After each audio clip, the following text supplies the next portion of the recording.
festival, Wake Up the Earth. It was really great. I saw so many people that I haven't seen in a while. But also, oh boy, I did like 12,000 steps or 13,000, something like that. 13,000 steps, which was great. And I didn't think I was gonna do that many, but I did. And so today I get to do 7,000 here. And then later on after church, I'll probably do another 3,000. Because you gotta keep moving. If you wanna be healthy, you'll have to make an effort. If you want, whatever you want, you gotta make an effort. And I think that's what I wanna say this morning. Like, everything is attainable.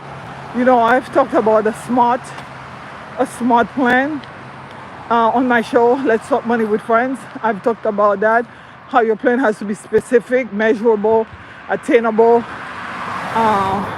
result oriented or realistic. And then T stands for time. If you don't have a smart plan, you're always gonna be going out crazy. And I think the smart plan can be with everything and anything. So I'm actually coming back. When I was coming here, going the way in, I saw the police stopping a car. And you hear the noise, right? It gets very noisy and people drive here very fast. Although the speed limit is only 35. But because this is open air, open space, they drive here like they're on the highway. They push it so hard that sometimes I've seen the sign or the meter. Folks are going 70 miles an hour in a 35 speed limit area. And so when I saw the police stop in the car, I kind of gave a gesture like thank you, because many times I'm trying to cross the street because I live on the other side. I can't. I'll put the sign saying like there's a little light that flashes to let them know that you're trying to cross. And many times one car would stop for you and the other car just go right by the other one who stopped for you. So you have to be the one to always be watching and being careful. There's a cross right there. That's the young man who got killed not too long ago. Maybe it wasn't 10 years ago. He got killed while trying to cross the street. And we have like about 2 others on my way back here on the other side that were killed. I remember vividly in 2007, or was it 2007? Maybe 2014. This young girl, like months away from graduating from high school. She was gonna be graduating from high school in June. In April, she's crossing here to go to a church activity because there are several churches in the area. 17 years old.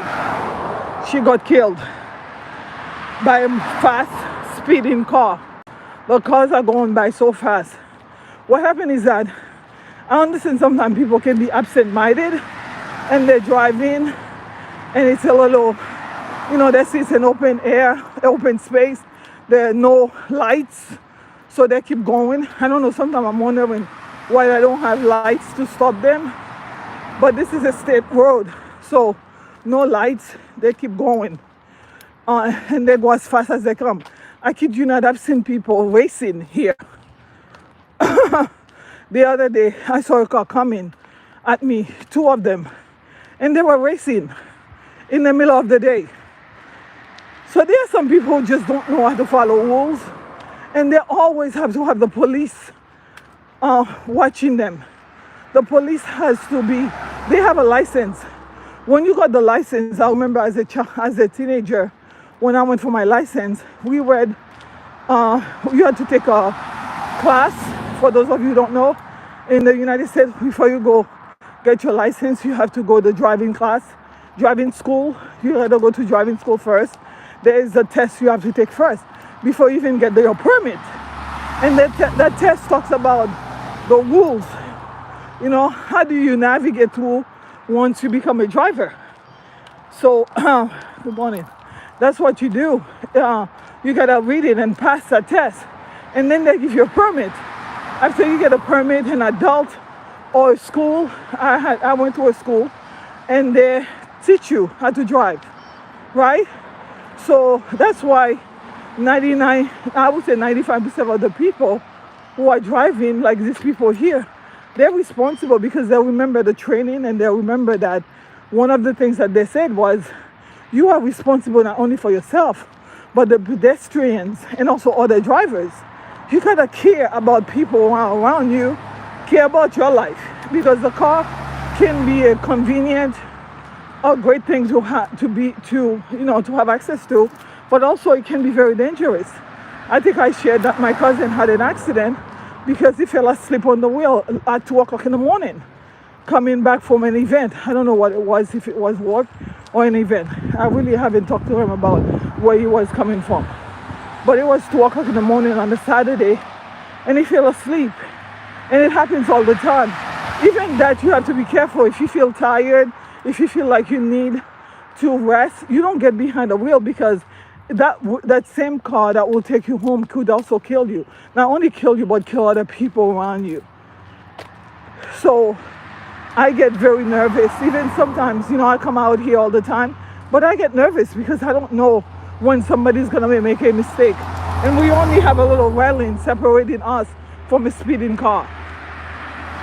And every single day I come out here, I'm thinking, Lord, please protect me. Actually, I think it was like beginning of the year, a car lost control and got on top of the sidewalk. And I was like literally maybe 20 steps away from that.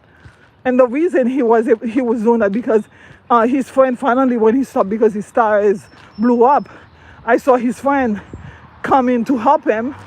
And the friend said that, I've been telling him he cannot work 2 shifts and then come home like this and trying to drive fast to go home. Literally, the guy worked 2 shifts overnight, didn't sleep, and then he was driving recklessly to the point where he almost hit me. But God, that's why I come out here without praying. I go another place there's a beach not too far away from me, but I have to drive there because it's a long way from my house, and I go there too.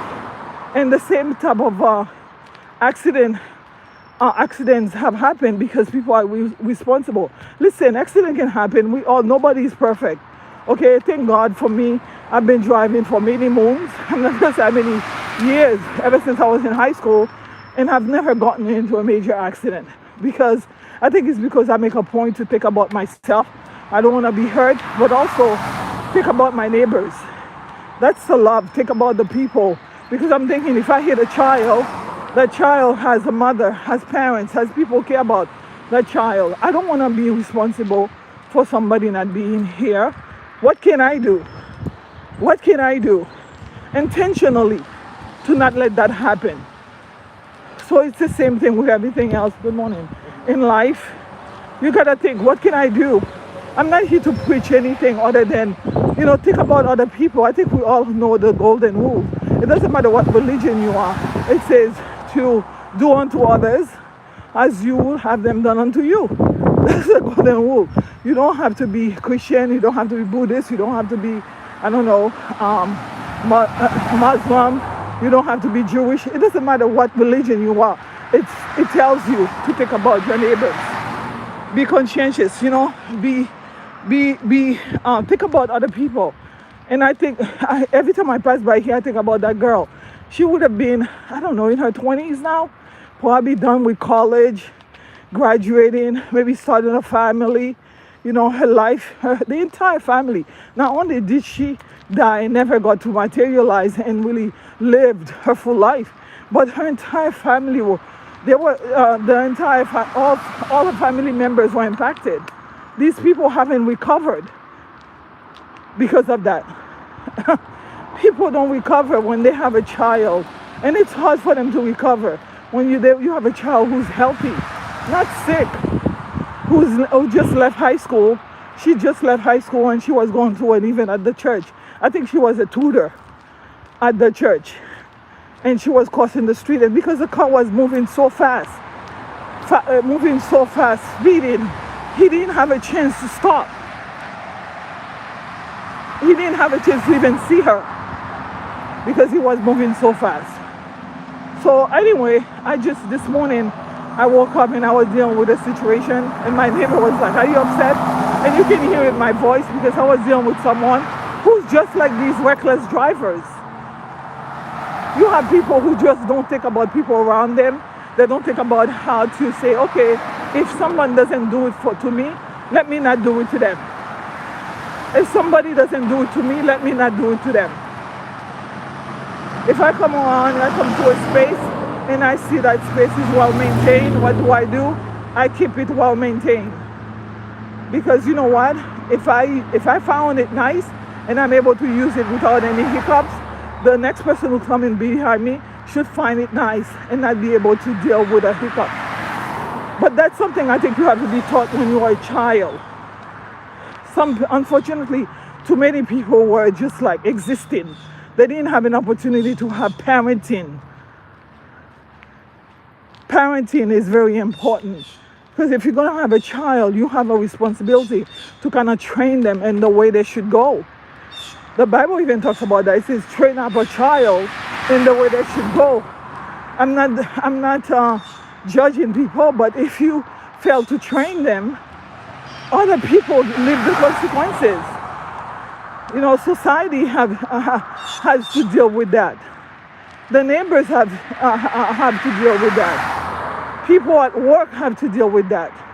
People they ended up rooming with. You have a roommate who has no self-control.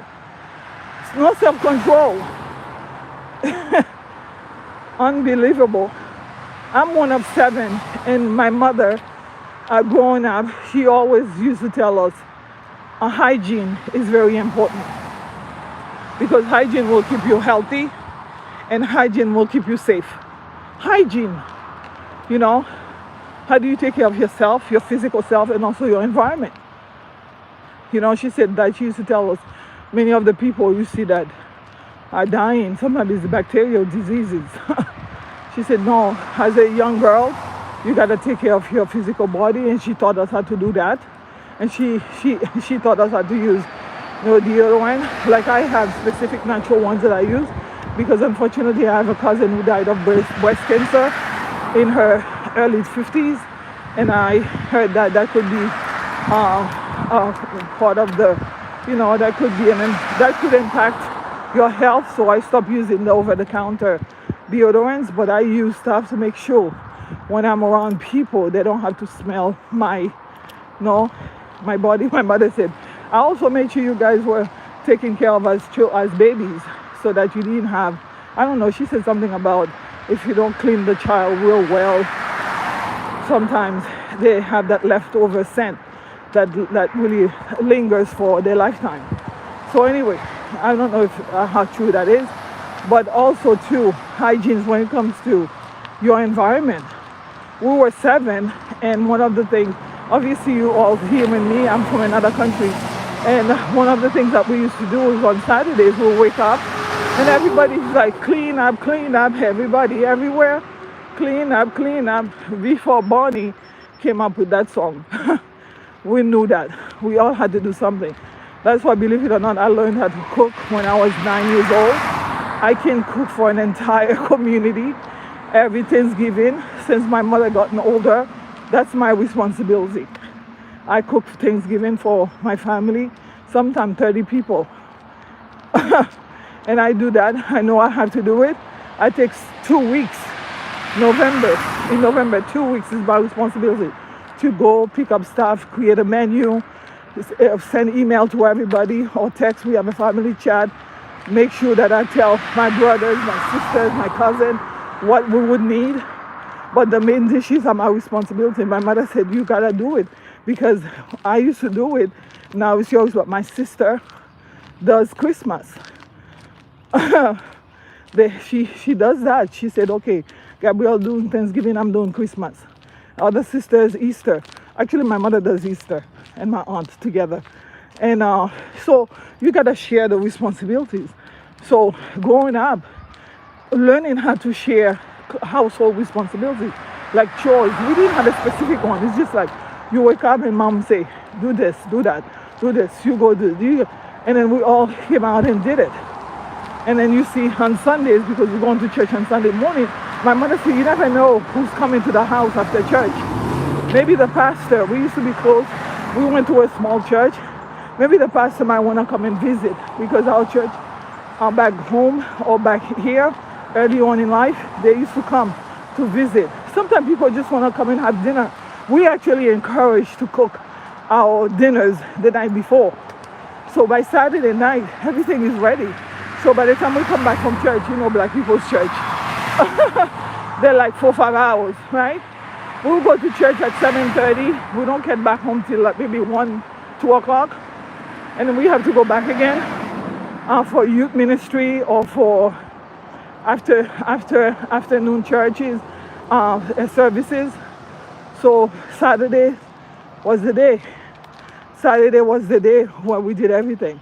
And I just remember like being part of a community, a small community, my family.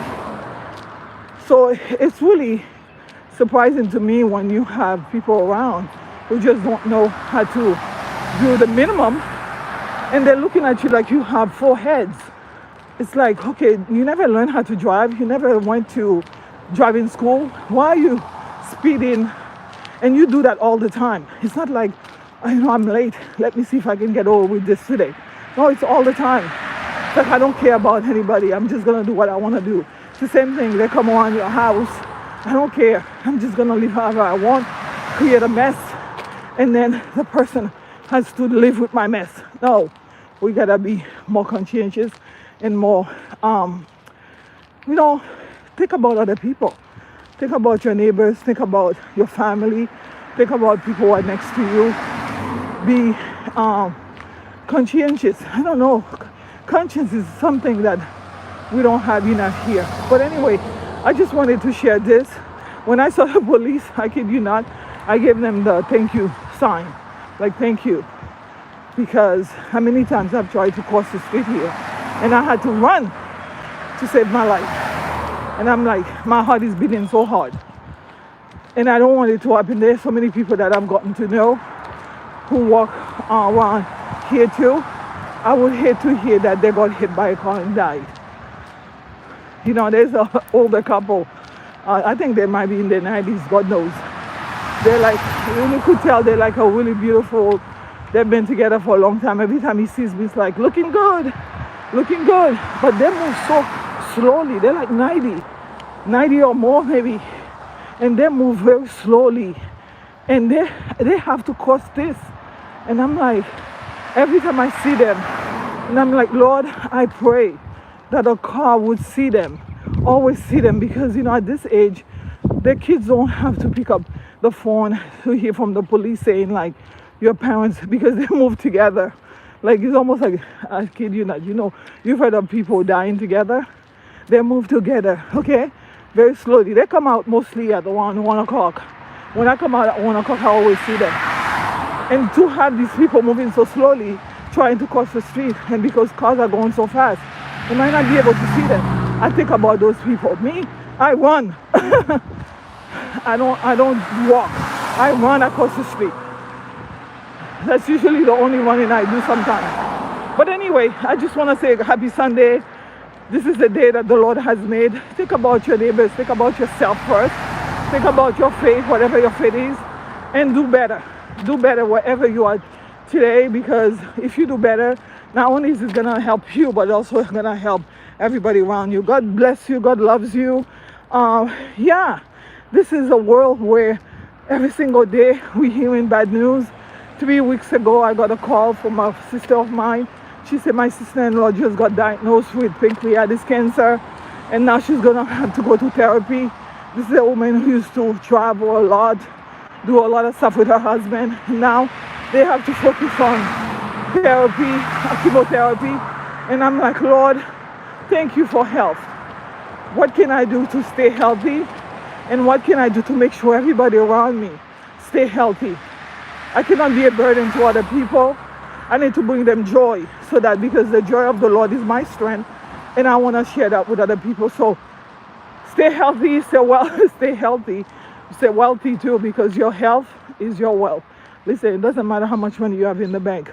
Once you get those stage 4, whatever, but God, because doctors can say they'll try, but only God can really heal you. The doctors will treat, but only God can heal you. That's why it is important, it's imperative to get yourself an environment that will encourage you to take care of your mental, physical, spiritual health. Okay? God bless you. Love you all. Have this happy Sunday.